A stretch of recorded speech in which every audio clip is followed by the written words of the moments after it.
भोला भगत और तांत्रिक बाबा।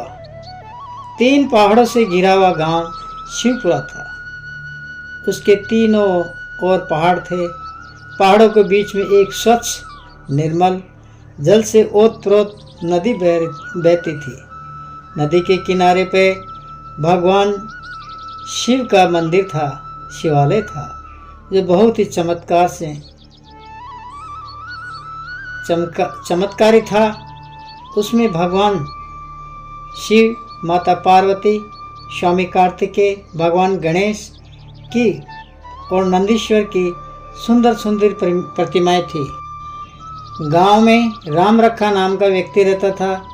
उनके एक छोटा बच्चा था एवं पत्नी श्यामली थी, जो हमेशा अक्सर बीमार रहती थी। इलाज कराते कराते वह ठीक नहीं हो पाती थी और परेशान हो गई थी, लेकिन उसका कहीं इलाज नहीं हो पा रहा। बहुत दवाई दारू कराई, दुआ भी कराई, दवाई दी, लेकिन कहीं इलाज नहीं हो पाया। एक दिन राम रखा चिंताग्रस्त होता हुआ दवाई लेने जा रहा था। रास्ते में उसे छोटे लाल मिला, जो बहुत ही लालची और इंसान था, लेकिन वो मददगार भी था। छोटे लाल बोला, राम रखा, क्या बात है मेरे दोस्त, तुझे किस बात की चिंता है जो उदास हो रहा है? राम रखा बोला, भाई छोटे लाल, क्या बताऊं, तेरी भाभी हमेशा बीमार रहती है। दवाई भी बहुत दिला चुका और दिला रहा हूं, लेकिन ठीक नहीं हो पा रही है। छोटे लाल बोला, भाई तू चिंता मत कर, मेरा एक बहुत बड़ा पहुंचा हुआ तांत्रिक बाबा जानकार है। भाभी को एक बार उसके पास ले चल, भगवान ने चाहे तो ठीक हो जाएगी। राम रखा अपनी पत्नी श्यामली को लेकर छोटे लाल के साथ तांत्रिक बाबा के कालकेतु के पास ले गए। आश्रम में जाके बाबा के सामने बैठ गए। छोटे लाल बोला, बाबा ये मेरे दोस्त राम रखा है, अपनी पत्नी के इलाज के लिए आया है। बाबा इनकी पत्नी का इलाज कर दीजिए, ये बहुत बेचारा बहुत दुखी है साहब, मेरे को आप पे पूरा विश्वास है। तांत्रिक बाबा बोला, बेटे छोटे लाल चिंता मत कर, मैं इसका इलाज कर दूंगा। इसके इलाज के लिए एक बकरे की बलि देनी होगी। छोटे लाल बोला, ठीक है बाबा, हम बकरा लेकर आ जाएंगे, लेकिन मेरी भाभी ठीक हो जानी चाहिए। दूसरे दिन छोटे लाल व राम रखा बकरा लेकर तांत्रिक बाबा के पास चले गए और कहा, इसे संभालो बाबा, ये भाभी का इलाज करो प्रभु। तांत्रिक कालकेतु बकरे की बलि देकर कुछ जड़ी बूटियाँ दी और भभूति दी। ले बच्चा, ये दवाई देना और ये भभूति इसको खिलाना, ये बिल्कुल ठीक हो जाएगी। आखिरकार कुछ दिनों बाद राम रखा की पत्नी श्यामली का देवाश हो गया। बेचारा राम रखा सिर पकड़कर रह गया और रो धो के हाथ मल के रह गया और भौंकला गया, चिंताग्रस्त होकर रहने लगा। छोटे लाल आया और राम रखा को समझाने लगा, भाई होनी होकर रहती है, ये किसी के बस की नहीं होती है, अब चिंता करने से क्या फ़ायदा, क्या होगा। राम रखा क्रोधित हो गया और छोटे लाल को डांटा फटकारा, कहा कि तेरे को ऐसा नहीं बोलना चाहिए। तांत्रिक बाबा कालकेतु के आश्रम गया।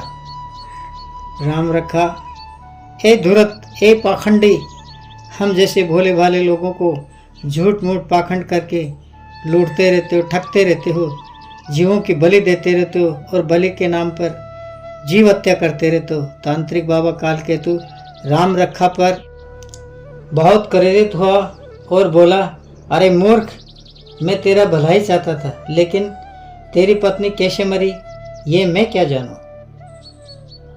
छोटे लाल को बोला,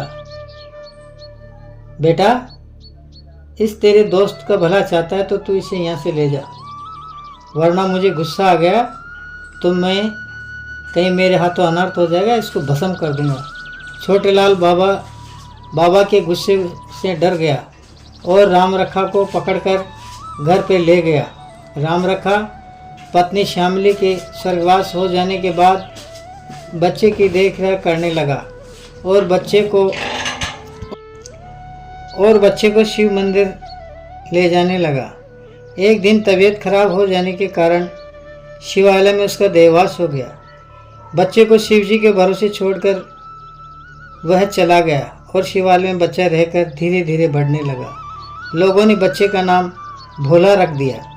भोला शिवालय में रहकर मंदिर की साफ सफाई करता रहता था और लोगों के देखे देख पूजा करने लगा। भोला शुक्ल पक्ष के चंद्रमा की तरह बढ़कर युवा हो गया। एक दिन राजकुमारी पूजा करने के लिए शिवालय में आ गई। बहुत पंडित दौड़कर भगा और राजकुमारी को पूजा करने के लिए मंदिर में लेकर आया और पूरा पूजा अर्चना कराई। इतने में तांत्रिक कालकेतु शिवालय में आया और राजकुमारी को देखकर उसे पाने की मन में चाहत हो गई और उसे पाने के लिए मंत्र शक्ति से राजकुमारी को सम्मोहन कर दिया और अपने साथ ले जाने लगा। तांत्रिक कालकेतु से लोग डरते थे, इसीलिए वे राजकुमारी को ले जाने से रोक नहीं पाए, विरोध नहीं कर पाए। जैसे तांत्रिक बाबा राजकुमारी को शिव मंदिर से लेकर जाने लगा तो भोला उसे रोका। तांत्रिक बाबा बोला, अरे मूर्ख, ये बालक कौन है जो मरने के लिए आ गया? हे मूर्ख, मेरे सामने से हट जा, दूर हो जा। भोला बोला, हट जाऊंगा, राजकुमारी को छोड़ दो। तांत्रिक कालकेतु और क्रोधित हो गया और बोला, भोला को मारने के लिए तांत्रिक बाबा ने मंत्र शक्ति से शरप बनाया और शरप से कहा, हे नागराज, आप इस बालक को जाके मार दो, इस मूर्ख को जाके मार दो, इसकी जीवन लीला समाप्त कर दो। तब नागराज भोला को मारने के लिए आगे आया और भोला ने नागराज को देखकर नमन किया, लेकिन नागराज भोले को मारने लगा। तब भोला शिवजी का नाम लेकर सरप पे जल छिड़क दिया, जिससे वह नागराज राख का ढेर बन गया। तांत्रिक बाबा नागराज को राख का ढेर देखकर और क्रोधित हो गया और मंत्र शक्ति से भूत प्रेतों को उत्पन्न किया। बोला, हे मेरी भूत प्रेत सेनाओं, हे मेरी मंत्र शक्तियों, हे मेरी तांत्रिक सेनाओं, तुम जाकर इस बालक का सर्वनाश कर दो और इस मूर्ख को मार दो, इसका वध कर दो। भूत प्रेत भोला की तरफ गए और उसको मारने लगे, लेकिन भोला भगत डरा नहीं, क्योंकि वो शिव जी का परम भक्त था और भोले बाबा पर अपना पूरा विश्वास रखता था कि मुझ पे मेरे भोले बाबा की बहुत बड़ी कृपा है। बल्कि भगवान शिव को नमन किया, जल को अभिमंत्रित किया और शिव का मंत्र जपते हुए भोला ने भूत प्रेतों के ऊपर छिड़क दिया, जिससे वे भूत प्रेत शांत हो गए और शांत होके नष्ट हो गए। भगवान शिव से प्रार्थना करी, हे भोलेनाथ, इस राजकुमारी की रक्षा करो, हमारी रक्षा करो, हम आपके भक्त भोले भक्त हैं, हम दिनों की रक्षा करो। ये दुष्ट बहुत बड़ा तांत्रिक है, ये बहुत ही दुष्ट है, दुरात्मा है, इससे हमारी रक्षा करो, रक्षा करो, हे प्रभु, हे नाथ, हमारी रक्षा करो, रक्षा करो। भगवान शिव की अनुकंपा से भोले के मन में एक प्रेरणा हुई, हे भोले, तू घबराता क्यों है? मैं तेरे साथ हूँ, तेरे पास हूँ, डरे मत। और जो ये मेरी मूर्ति के अंदर त्रिशूल लगा है, इसको लेकर इस तांत्रिक का वध कर दे। फिर भोला भगत शिव जी की प्रतिमा से वो त्रिशूल निकाला और तांत्रिक कालकेतु के सीने में घुसेड़ दिया, जिससे तांत्रिक बाबा की मृत्यु हो गई। राजा साहब अपनी पुत्री के वापस महल नहीं पहुंचने पर वो शिवालय में आए और वहाँ इकट्ठी भीड़ को देख के डर गया, पता नहीं क्या हो गया। राजा साहब को देख के पंडित दौड़ा दौड़ा आया और कहा, महाराज आप आए हैं? राजा ने पूछा, पंडित ये क्या हो रहा है, क्यों भीड़ इकट्ठी हो रही है? राजा साहब पंडित को कहा पंडित जी ये क्या हो रहा है? पंडित जी बोले, महाराज आज बहुत बड़ा अनर्थ होता होता बच गया। ये भोला अपने प्राणों को खतरे में डालकर राजकुमारी की रक्षा के लिए दुष्ट तांत्रिक कालकेतु पता नहीं कहां से आ गया और राजकुमारी को सम्मोहन मोहित करके ले जा रहा था। किसी की भी हिम्मत नहीं हुई उस तांत्रिक के सामने आने की।